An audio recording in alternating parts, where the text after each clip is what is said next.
Hi, my name is Rose McInerney. Welcome to WS Real Talk.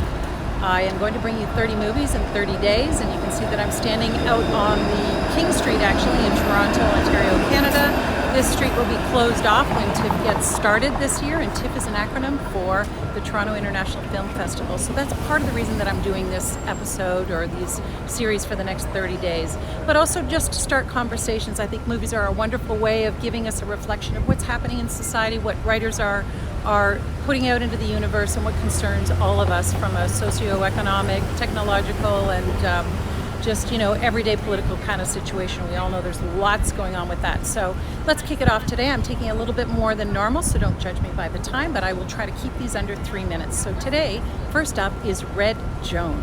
Red Joan stars Judi Dench as a woman back before World War II. She played a scientist. It's based on the true story of a woman named Melita Norwood, and Melita was accused in 1999 of being a spy for Britain and trading secrets to build the bomb, the super bomb, during World War II, or before the end of World War II, of course, that was used on Hiroshima. So what I'm going to do then is give you the quick recap like this, and then tell you whether or not I think you should see the movie. For this one, I am going to say don't do it. Instead, read the book.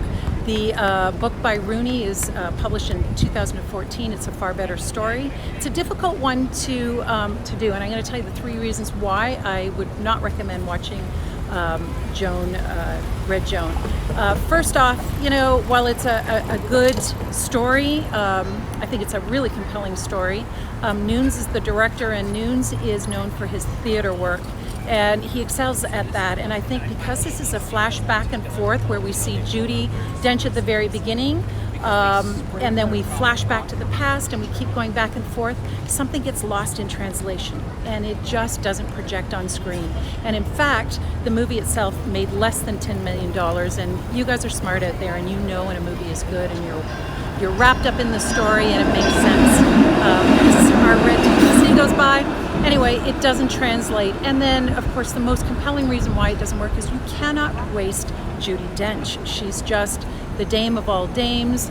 We love her from the exotic Marigold Hotel. We love her as James Bond's boss in Skyfall and the number of movies she was in. She's just an acclaimed award-winning actress from Shakespeare in Love. So you cannot waste Judi. So those are the reasons why I don't think it's worth watching. And then, of course, why I do think it's worth knowing about this movie, though, if you do want to kind of enjoy some popcorn and chocolate and watch it anyway. The reason why it is compelling is the subject matter, actually. And this week, WomanScape talks on Wednesday, a fantastic article by Alex Hilton. WomanScape talks about this sort of, how do we figure out what we share? What do we share in the way of technology? So he talks about a woman named Alexandra, who's the founder of Sci-Hub. And I think there's a lot in common with Red Joan in that respect. Red Joan believes that by giving out the secrets, she honestly believed this, by doing that we would, the Russians were allies of the Americans and Canadians, and the Brits during World War II. So why shouldn't they also have the same secrets? And if they did, in fact, wouldn't that prolong peace? Wouldn't that help to keep peace if everybody had the same weapons?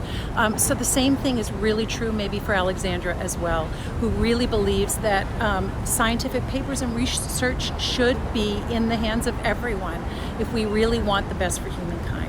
So I'm going to sign off. That's the end of version number 1, or movie number 1, and we'll see you tomorrow. And it's a surprise. We'll tell you what we're doing tomorrow. So bye for now from beautiful Roy Thompson Hall and the streets of Toronto, and we'll see you tomorrow.